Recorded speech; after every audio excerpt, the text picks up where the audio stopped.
All right, here we have Justice, episode that is noteworthy in large part for the fact that the name of the episode is there to make you think about the concept before the episode even starts. Because they're going to do a whole lot of philosophizing about the concept of justice and attempting to understand the system of laws that has been imposed on the Edo by their god.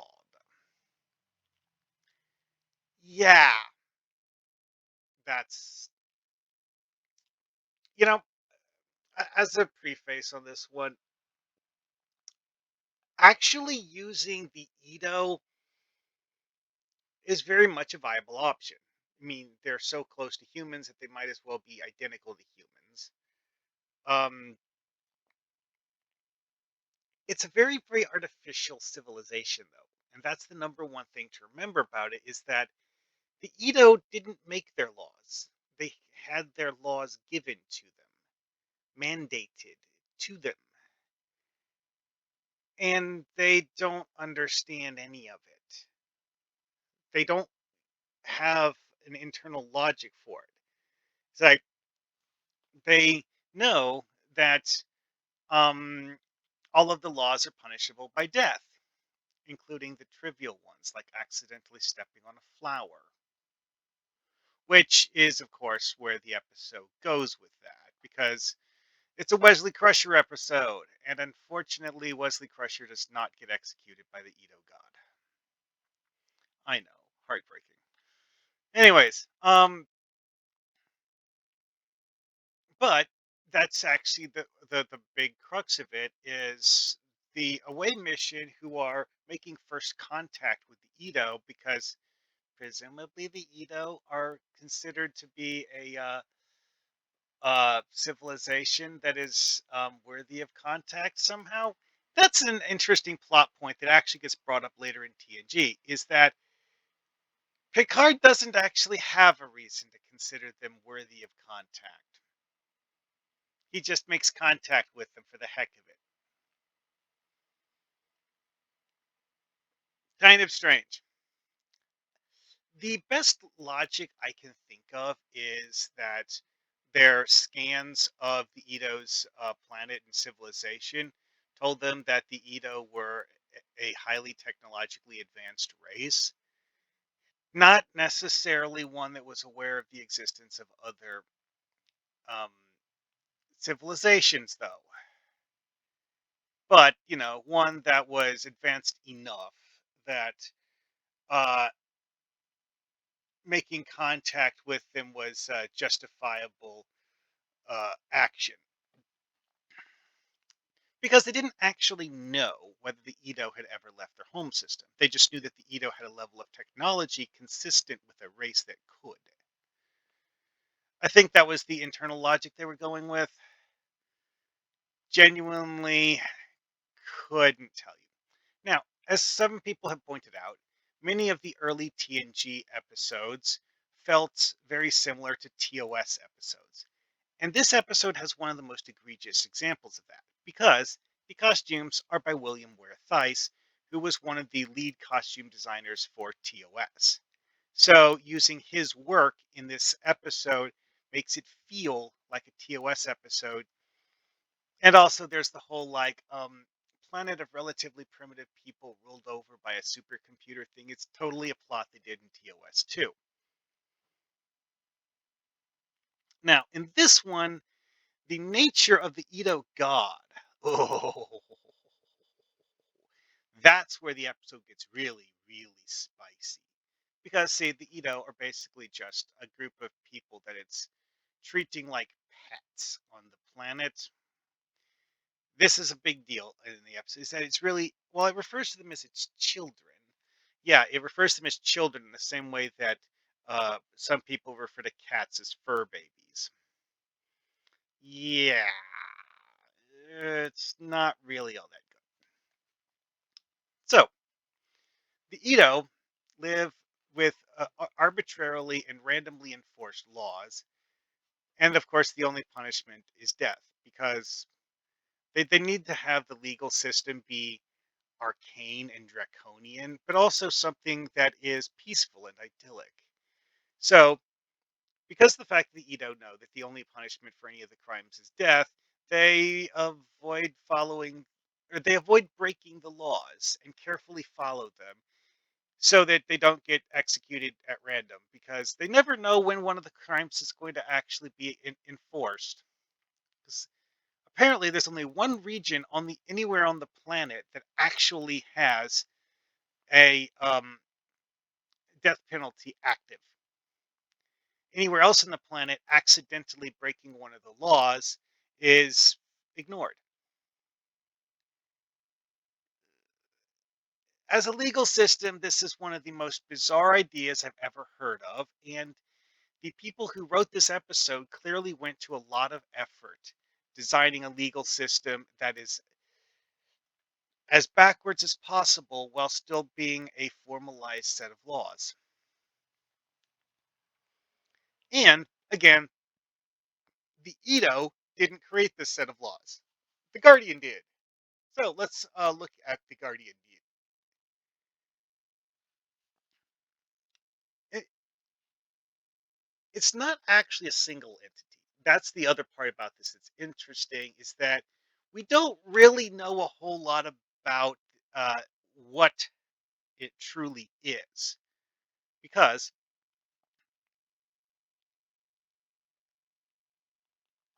one, it knows that Picard left a colony in the adjacent Stranad system. Now, the entity is due to the fact that it's partially out of phase with reality. It looks see-through because it is. They actually multiple times comment on the fact that it isn't real in the sense that an ordinary three-dimensional object is. They can see it, but it's not actually there in the normal sense. And when you look at it, it very much looks like a gigantic space station.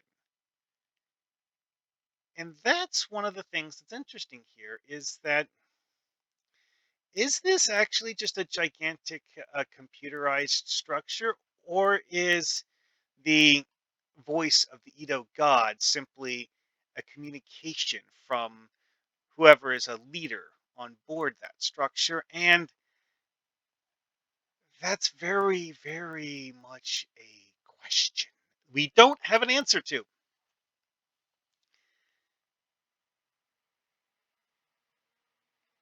Um, Also, there's the whole thing at the end where it's talking to Picard about whether Picard should remove the Stranad colonists from the nearby solar system. It just lights up and then disappears, which is Picard interprets it as the Edo god telling him yes, but despite the fact that it had actually been talking to them previously, it didn't actually say anything. Hmm. Odd. Now, Data came to the conclusion that it was a creation of a race that used to live in three-dimensional space, but had evolved to the point where they no longer live in three-dimensional space and exist outside three-dimensional space somehow. As I mentioned in certain other episodes, TNG did play with the idea of multidimensional life forms that are not in three-dimensional space, but exist in higher or lower levels in the universe. Like one of the TNG episodes had the most bizarre idea ever: two-dimensional life forms, things that when you tried scanning them a certain way would be completely invisible because of the fact that they were, well, two-dimensional. Thus, from the side, they had no thickness and were seemingly invisible. That was insane. Anyway, though, Edo God is in that same category of it's real after a sense, but it's not something that exists in three-dimensional space. And the origin of it is never explained at all. It's an entity that has existed since before the Edo lived on Rubicon 3. However, and this is an interesting plot point, we don't know how long that is. Also, why is it that the Federation failed to detect it when they were surveying the star cluster? Yeah, one of the weird plot points here is that Picard showed up at Rubicon 3 because he had been establishing a colony in Stranad next door, because the Federation had scanned this star cluster to determine whether it was, suitable for annexation and colonization by Federation citizens. And they decided that it was. And in this process of uh, scouting the star cluster, they did not detect the existence of the Edo god or the presence of a sentient population in Rubicon 3, and seemingly not even the existence of Rubicon 3 itself. Was the Edo god hiding them when the Federation did their survey? Because, as I mentioned before, we know that the Edo god was paying attention and identified that the Federation had established a colony in Stranad.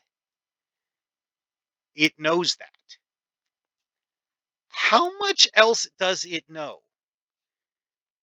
Is Edo, or are the Edo the only colony created by the Edo god in order to have people to look after? Is it the only example, or are there others we don't know about yet? Because, as mentioned earlier, the Edo god doesn't exist in three-dimensional space as we know it. What does it exist in? Does it have other colonies that are on different dimensional planes? We don't know. And that is something you could have a lot of fun with in a TTRPG. Can you go to a parallel universe and find this thing, having talked about things that didn't happen in the parallel universe that you're in? Maybe. And that's the other thing about this one is that the Edo themselves are actually an incredibly boring race and to use because of the fact that they, while visually interesting, fit so firmly into the um, permanent follower category that they don't really do anything on their own.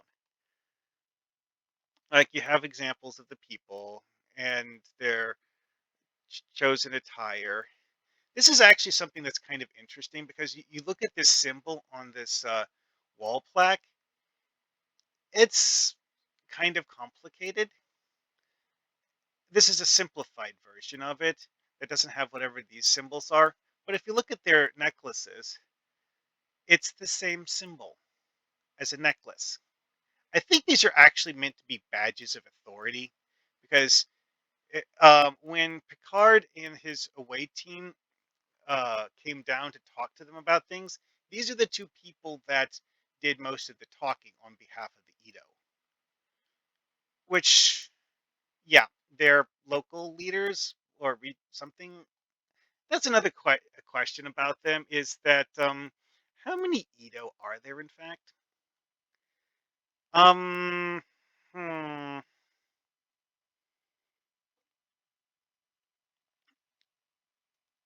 We don't actually have a particularly good idea about that. We know that the planet Rubicon 3 was exclusively populated by Ito, but also that the Ito themselves didn't build the colony that they were living in, although they apparently did maintenance work on it or something like that. And part of the reason why it was idyllic is because of the fact that it was literally just there, and they were living in something that the Edo god had presumably um, created for them. But we don't know how large of an area of the planet was like this. Is Actually, you know what? Let's see if it actually says here at all. Do do do. Have determined it to be inhabited as well as unusually lovely from long range scans. That is. My first officer's taking an away team down. Oh yeah, he's actually making this log entry after they had already had the away team beam down and start talking to people. The episode ends after the cultural contamination of Edo by the Federation has begun.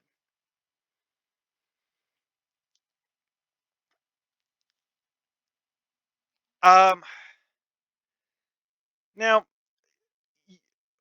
it's unclear exactly how much Natasha Yar understands about the locals' laws and customs here, because again, she's just met them and not had a whole lot of time to learn. I suspect that the whole like random punishment zones thing hadn't come up yet. And of course, the fact that literally all laws are punished by lethal injection. Now, it doesn't actually say here at all. They just leave out that aspect. So, um, one could make the argument that it's possible that there's only like one city on the planet and that the rest of the planet's functionally uninhabited because, well, this is the Garden of Eden, so to speak. And while the garden has been expanding over time, it hasn't, made leaps and bounds of expansion. It just goes a little, which would actually explain the whole logic behind why there's only one random punishment zone active anywhere on the planet. If the inhabited area of the planet is small enough, then having only one random punishment zone anywhere on the planet kind of works because you don't have um, a question of whether it's even on the current continent. It's thus, maybe more like a 1 in 12 chance. Because again, we don't actually know exactly how large the punishment zones are either. So it could just be that it's like a quarter of the city or something, or I don't know. That's something else you could play with if you were to mess with this. And you would kind of need to, because there's only a limited amount of information we have in the episode as filmed, and thus working with this would require you to fill in a whole bunch of blanks that exist in the episode that we do have. Also, explaining what the heck is going on here is optional.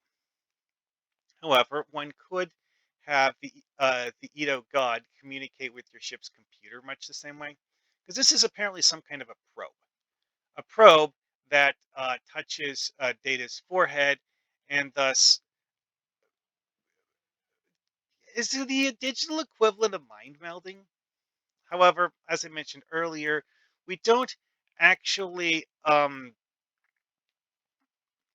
know exactly what the god actually is.